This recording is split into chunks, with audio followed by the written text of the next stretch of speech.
What is going on, good people of YouTube? Today I'm going to get into a topic that I get asked all the time, and then also go into why my first cycle was not optimal and how you cannot fuck up like I did. So the first thing that I'm going to do is explain to you guys what I did wrong on my first cycle, and then I'm going to go into a theoretical first cycle that someone could run, but I do not recommend anybody use steroids, anybody use any substances that their doctor is not aware of or prescribing them. Nothing you hear in this video is medical advice. Always speak to your doctor about anything that you're doing. Make sure your doctor knows this is completely all false information and you should not listen to it. But with that being said, I'm gonna get into the video. First thing that I wanna get into is the first cycle that I did and why it was a completely unoptimal cycle. So the mistake that I did, okay, was I ran an oral only cycle. Now I ran this cycle because at the time I did not have enough knowledge on anabolics, PEDs, whatever you wanna call them, to actually, formulate an optimal cycle. So I did the wrong thing and I ran this oral only cycle. So I started the cycle with Anavar, then I added Winstrol, and then I added Proviron. Now Proviron actually can have properties that do increase your testosterone levels. So at the end there, I might have had my levels bumped up a little bit, which is good. But the reason why the cycle was not optimal was because what I did was I crashed my testosterone levels through taking the Anavar and Winstrol, right? And that's what I was on most of the cycle. I only used the Proviron about the last 2 weeks, which potentially had a small effect on my testosterone increasing, but the Anavar and the Winstrol, what it did was it crashed my testosterone levels and my estrogen levels. Now, your estrogen is crucial, okay, because it's cardioprotective, it's neuroprotective, and it's also crucial for maintaining muscle mass, maintaining bone density, a lot of just crucial health markers, and also maintaining and growing muscle mass, okay? Estrogen is important. Testosterone is also very important in increasing muscle mass, gaining muscle mass, having healthy, strong bones. There's many reasons why you want your testosterone, your estrogen present in your body, right? So when you take substances that crash those levels, okay, it's not fucking good, because when you come off that substance, you no longer have the performance enhancing benefit intracellularly that substance is offering you. So the Anavar and the Winstrol, right? Taking that cycle, I got good results off of it, okay? Even though my test and estrogen was crashed, because on an intracellular level, that Anavar and that Winstrol was still producing muscle gains and strength gains and things like that. But when I came off the cycle, my estrogen shot up, okay? I immediately started getting acne. I was so tired all the time. My sex drive was horrible on the cycle because my test dropped. And then also when I came off the cycle, my test levels were pretty shitty, and I just felt like crap when I came off. And the acne came because my hormones were shooting back up from pretty much zero. I crashed my estrogen in my test, and when I came off these substances that were, slamming my hormones down to the floor, then everything started coming back up, and I felt like absolute shit. I was just fucking napping, all that, right? Like I just said, I made a huge mistake here, right? So if I had just added a test base into that cycle, and I didn't even need Anavar and Winstrol together, I could have just used one of them to harden up, but it is what it is. I used both of them. So just long story short, the mistake that I made was not having a test base. If you're not utilizing a specific test base or a substance, okay, that can convert into testosterone without actually injecting pure testosterone, there are certain substances, aka Proviron, aka Dianabol, there's other ones as well. But I'm not gonna recommend them for your first cycle to just do that alone at all, or I'm not gonna recommend either of those in the first cycle in general. But I'm just throwing it out there. So now what I wanna get into, the meat and potatoes of the video, is actually gonna be what is, right, a first cycle that someone might wanna go about doing. If I were to recommend it to myself, this is what it would be. So if your goal, okay, if you're taking a cycle specifically for a competition prep, then you would want to add a hardening agent to your test. So I'm just going to come out and say what the cycle it would be. So I would recommend 300 to 400 milligrams of a long-acting testosterone ester, like testosterone ethanoate or testosterone cypionate. And I'm going to recommend injecting the testosterone every other day so that your levels are not peaking really high and then dropping really low. So if you only inject 1 or 2 times a week, okay, what happens is your levels peak and then they drop. This causes more side effects, okay? So it's gonna cause acne, like more potential for acne, gyno, mental instability, just all of the negative side effects that can come with gear, basically injecting less frequently cause. So 300 to 400 milligrams, okay, of test every other day. Now, this is literally it. The reason why I wouldn't recommend more or less is because if you do less than 300 milligrams, let's say, you're not gonna, in my opinion, get an effect that is noticeable enough where you're shutting your testicles off and you're making your body rely on, you know, exogenous testosterone and, you know, just taking steroids in general, playing with your health, having to worry about your blood work, doing all that for less than 300. That's just my opinion. Other people feel differently, but I would say 300 to 400 milligrams is a good first cycle to really capitalize on your androgen receptors being, you know, extremely fresh and ready to just uptake the testosterone and produce good results. So 300 to 400 milligrams.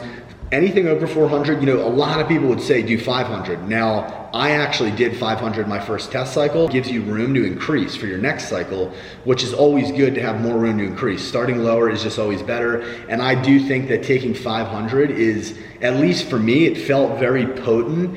And I got side effects that I didn't really enjoy. And I noticed doing even just 100 less at 400 was better for me. And a lot of my clients, I find they just do better, you know, their first time ever, their body not being used to any exogenous testosterone, trying 300 or 400 before moving up.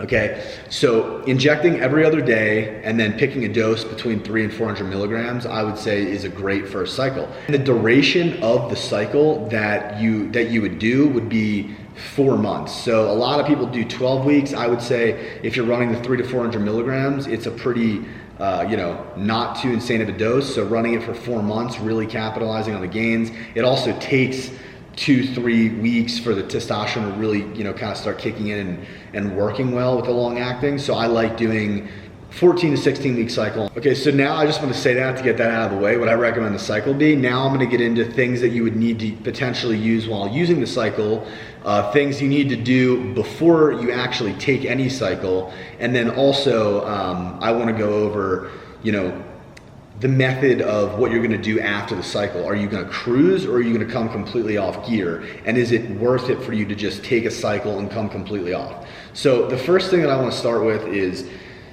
what you have to think about before you take your first cycle, okay, is if you're thinking to yourself, I'm gonna take 1 cycle and then I'm gonna come off gear. What I want you to understand is you're risking your body taking months or never recovering, okay, just for accelerated gains for 3 or 4 months. Now, that is not worth it at all, in my opinion. You have to figure out if it's worth it for you to actually, you know, take the gear, because you know, if you're gonna come off after, you know, 4 months and then not use gear anymore, you're risking, like I said, you know, having months where you feel like shit, your testosterone levels are crashed, you're gonna lose gains because your body was super physiological, now your test is lower than it was when you were natural. You know, the hormones in your body are not adequate to maintain those gains that you made when you were, you know, super physiological. Okay, so it puts you in a really shitty position when you take a cycle and come off. Just to be completely honest with you guys, that's not a fun process to do.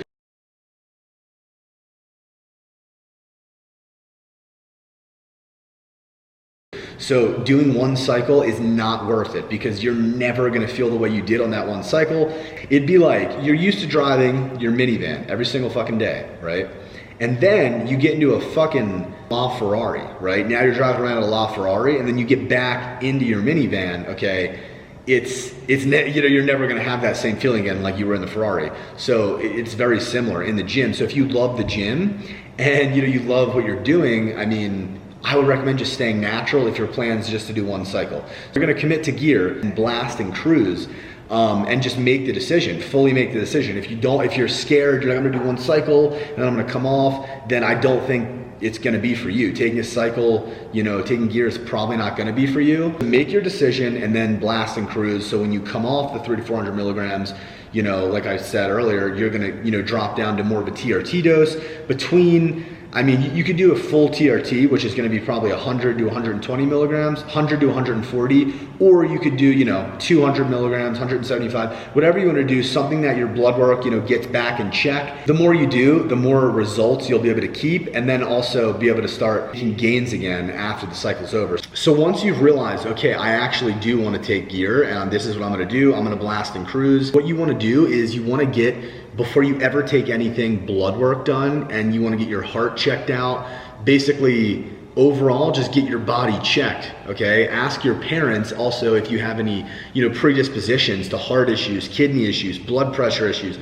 All of these things should factor into, you know, whether you do or don't actually even want to take gear. Because if you have predispositions, okay, you know, steroids can massively exacerbate them. So really heavily think if you want to do that or not. But if you don't have any predispositions, on top of that, you want to go in, get the blood work that I'm going to tell you. Right now I have it written down because I knew I was going to forget one thing at least, so I wrote down all the stuff I recommend. So the first thing though is you're going to want to get an MRI of your heart. This will tell you, you know, kind of what's going on with your heart.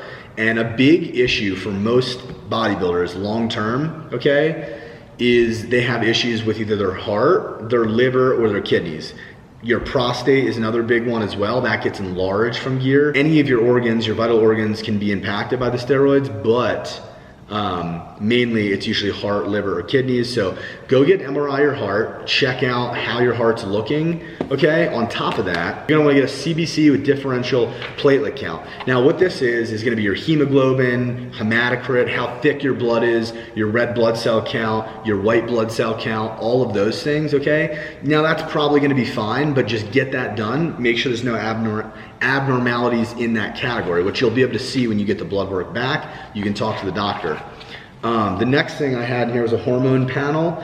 Now, this is gonna test of course, your testosterone, your estrogen levels, and a few of your other hormones as well. You wanna have a baseline of where your hormones are at before you actually take gear, so you know, let's just say you do come off in the future, now you know where you were at before you ever used anything, so you can gauge. Okay, the next thing is gonna be a lipid panel or profile. So that is basically gonna test your cholesterol. Where's your cholesterol at? Is it in a good, healthy spot? The CMP, complete metabolic panel, that is going to test your kidney and liver functions. It'll give you a good idea of, you know, how your kidneys, your liver are functioning, which is important before you take gear. If there's issues with that, you know, you wanna look into that before taking a cycle. And you want to know where those numbers are before you actually use stuff, so you can gauge what you are completely normal and healthy, and then after. And then the last thing would just be a thyroid panel. You're going to test like your T3, your T4, all that. Make sure, you know, those are healthy and normal, especially if you ever use any fat burning things like Clen or T3 or T4 or any of those things. You're going to want to you want to know what that is before ever using anything. So at least just getting those things done will help you tremendously. Get those tests done. Make sure that you're willing to commit long term, because in my opinion, it's not worth taking gear if you're just going to go and take a single cycle and then feel like shit for 4 months, lose half the gains you made, and then go natural and never be able to progress at the rate you did for those 4 months of your life, and go from a fucking you know, Ferrari back to a minivan. So with that all being said, it's the type of cycle that I would recommend to myself. Don't take that as medical advice. You know, a lot of people, they want to take a SARM, they want to take this oral because it's easier, you don't have to inject it, whatever. Okay, you're gonna run into issues doing that coming off of the substance. It's not the most healthy thing for your body.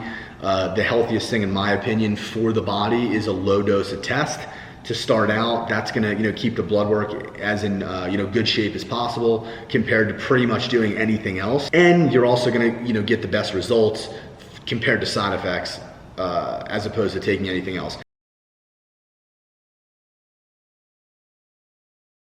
And I don't think that on your first cycle, you need to add other things in, like adding a SARM or an oral or another compound. I just don't think it's necessary. I think that you'll get great results. You run 300 to 400 for 14 to 16 weeks. Like I said, I think that you'll get really, you know, substantial results. You can come down to a cruise, get your blood work back in check, and then because you only ran a very minimal cycle, that won't take very long. And then from there, you can figure out if you wanna take another cycle, maybe add something in, potentially increase the test a little bit, you know, figure things out from there, see how your body reacted, you know, to the test. And the last thing is make sure you get your blood work done before and after every cycle to make sure that, you know, after the cycle, you want to make sure that, you know, you're not in any type of really critical condition, which is not likely if you're not blasting crazy amounts and, you know, you're new.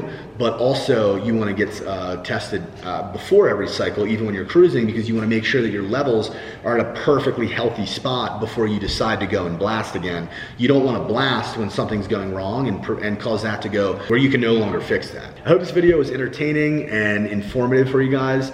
Take it for what you want. Again, it's not advice. Don't go out and do this. Thought it'd be a cool video to make. So anyways, I will see you guys in the next video. I'm gonna start making these types of videos a lot more, where I just kind of go over some topics, go over, you know, my opinion of things, because I think that it's valuable. As a younger guy, I have a lot of younger guys following me, and I think I have a good perspective because I've taken gear, I've gone pro, I've done these things. Obviously now I'm no longer, you know, I have no ambition to cycle anymore. I have no ambition to fucking bodybuild super hard anymore like I used to. And my goal is to be peeled, aesthetic and all that. But I understand the hardcore part of bodybuilding. I've done it. So I want to talk about, you know, I want to talk about that part of my life. I have so much that I feel like teach you guys about gear and just, you know, doing things the right way and my opinions and all the shit. But anyways, I'm gonna end this video here. I will talk to you guys in the next one. Peace.